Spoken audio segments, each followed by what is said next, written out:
Tomo lived in a small house behind his family's stationery shop. Shelves there were filled with stacks of washi paper, ink sticks, and brushes of all sizes. Customers came from neighboring villages to buy supplies for letters, poems, and paintings. Tomo's favorite place, though, was the back room where his grandfather painted. The old man's scrolls showed waterfalls, bamboo groves, and mountains that seemed to breathe. "I wish I could paint like you," Tomo said one day. Grandfather smiled, dipping his brush. "You will if you practice. Each stroke is a breath, each painting a conversation." One rainy afternoon, as thunder rumbled far away, Grandfather called Tomo into the back room. "I am growing old," he said. "I want you to have this." He opened a wooden box and took out a brush with a smooth bamboo handle and soft, dark bristles. "This brush was a gift from a friend long ago," he said. "Treat it well." Tomo held it carefully. When he dipped it in ink and touched it to paper, the lines came out smooth, full, and rich. It felt as if the brush knew where to go on its own. "Thank you," Tomo breathed. From then on, he painted whenever he could.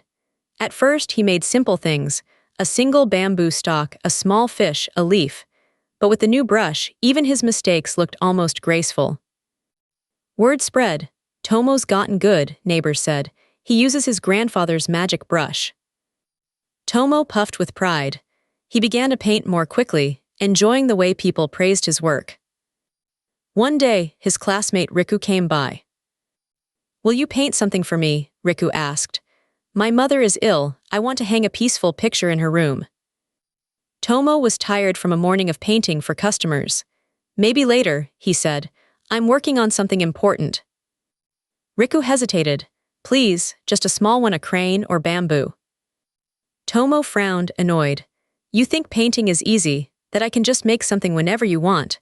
Go buy one of my older scrolls from the shop." Riku's face fell. "I don't have enough money," he admitted. "I thought, as a friend." "I can't just give my work away," Tomo snapped. "This brush is too special to waste on small things." Riku left quietly. Tomo turned back to his paper, but his hand shook. The lines came out harsher than before. That night, Tomo dreamed of ink spreading across paper, turning shapes into shadows. The brush in his hand grew heavy, dripping dark spots that swallowed his paintings. In the morning, his brush felt different, stiff, reluctant. The lines it made were clumsy and uneven. "What's wrong with you?" Tomo muttered, forcing it across the paper. The harder he tried, the worse it looked. Grandfather watched from the doorway. "Your hand is tight," the old man observed. "What's troubling you?" "Nothing," Tomo lied, setting the brush down too hard. A drop of ink splashed onto the floor. Grandfather's gaze was steady. "A brush is not magic. It only shows more clearly what is in the painter's heart." Tomo looked at the ruined page. "My heart feels ugly," he admitted. "Riku asked me for a painting for his sick mother and I refused. I was selfish." Silence settled between them, broken only by the patter of rain outside. "What do you think the brush is for?" Grandfather asked softly. "To bring you praise or to bring images to life for others?" Tomo swallowed. "I wanted it for me," he said, "to be special." "There is nothing wrong with feeling proud of your skill," Grandfather said. "But when pride wraps itself around your hand, it strangles the kindness that should guide your strokes." Tomo picked up the brush again. It still felt heavy. "What should I do?" he asked. "Use it for what it was meant to do," Grandfather replied. "Not only to please yourself, but to answer calls that matter." Tomo found Riku after school, sitting under the eaves, watching the rain.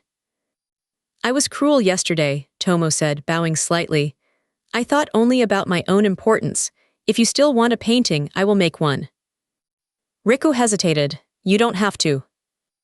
"I want to," Tomo said, "for your mother." That evening he ground ink slowly, breathing with each circle. He pictured Riku's mother lying in bed and thought about what might bring her comfort. He decided on a small scene, a pine tree standing through snow, needles green against the white. As he painted, his hand relaxed. The brush moved more smoothly as if relieved. The lines flowed again, carrying a quiet strength. When he brought the finished scroll to Riku's house, Riku's mother smiled faintly from her futon. It feels peaceful, she whispered, as if I can stand strong through this winter too.